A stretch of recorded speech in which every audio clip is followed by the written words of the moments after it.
এখনো সত্যিটা জানানো হলো না আদ্রিতাকে। না থেকে আমার সাথে অফিস চলো, ফেরার পথে আমার নেকলেসটা জুয়েলারি শপ থেকে নিয়ে নেবে। দ্রুত পায়ে আদ্রিতা বাড়ি থেকে বেরিয়ে যায়। থেকে নেমে গটগট করে অফিসে ঢুকে গেল আদ্রিতা। বিয়ের 2.5 বছর পরেও আদ্রিতা ওর দিকে ফিরেও তাকায় না। দীর্ঘশ্বাস ফেলে ফাইলগুলো নিয়ে নীল ঢুকলো অফিসের কেবিনে। ঢুকেই আদ্রিতা দেখল বিজন ওর জন্য অপেক্ষা করছে। আই এম সরি বিজন, অনেকক্ষণ ওয়েট করছো। সুন্দরী মহিলাদের জন্য ঘন্টাখানেক অপেক্ষা না করলে কি চলে? তা সকাল সকাল এত ভালো জানতে পারি কি? বিজন ওর ব্যাগ থেকে একটা জুয়েলারি বক্স বের করে বলে, জানতে নয়, দেখতে পারো। বিজন আদ্রিতার সামনে, এই দেখো, রয় চৌধুরী জুয়েলার্সের লিমিটেড কালেকশনস ডায়মন্ড নেকলেস। তোমার ভীষণ শখ ছিল না? তাই ভাবলাম এটা দিয়ে তোমাকে ইমপ্রেস করার আরো একটা চেষ্টা করে দেখি। কাজের জায়গায় পরস্ত্রীকে ইমপ্রেস করার চেষ্টা না করে শুধুমাত্র নিজের কাজটুকু করলেই হয়। বিজনকে অপমান করছে নীল। হঠাৎ নীলের এত সাহস কোথা থেকে হলো?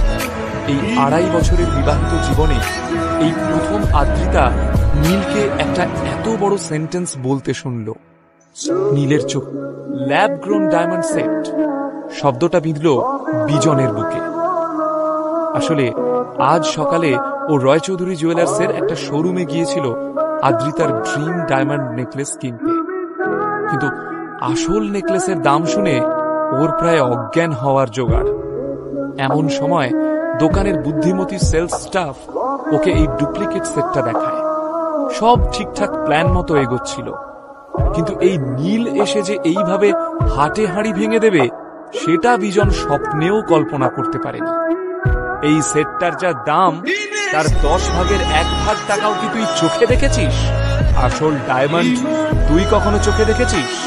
শাট আপ নীল, ক্ষমা চাও বিজনের কাছে। একটা মিথ্যেবাদীর কাছে ক্ষমা চাইতে হবে? কিসের জন্য?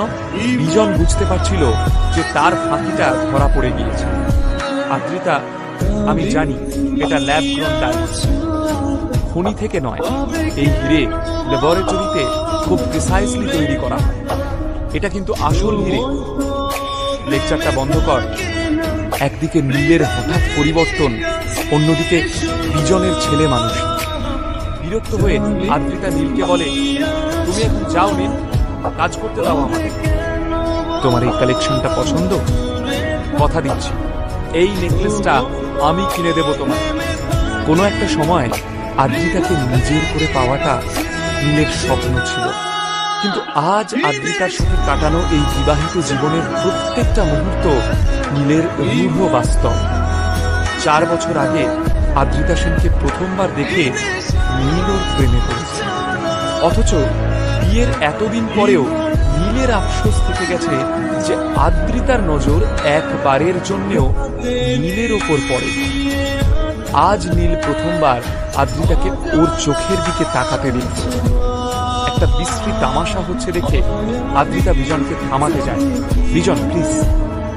বিজন কিন্তু আদ্রিতার কথায় কোনো কর্ণপাত করে না। ওই সেটটার দাম 24 লাখ রে ভিখারি।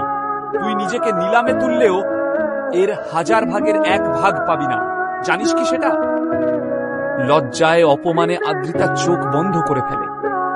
আদ্রিতার কষ্ট নীলের চোখে পড়তেই ও আদ্রিত পিছনে দাঁড়িয়ে থাকা স্টাফেরা মুখ টিপে হাসতে শুরু করে। অফিস স্টাফদের সামনে নিজেকে উপহাসের পাত্র হতে দেখে দ্রুত লিফটে উঠে পড়ে বিজন। নীল কিন্তু বেশ শান্ত, মুখে বাঁকা হাসি নিয়ে পাশের লিফটে ওঠে। ঠিক তক্তা অবাক চোখে নীলের যাওয়ার দিকে তাকিয়ে রয়েছে। এই কোন নীলকে দেখছে সে? এতদিন কি নীল তাহলে কোনো মুখোশ পরেছিল? এই নীল তো একেবারে অচেনা। এই বদলে যাওয়া নীল কি আদ্রিতার মনে কোনো ঝড় তুলতে পারবে?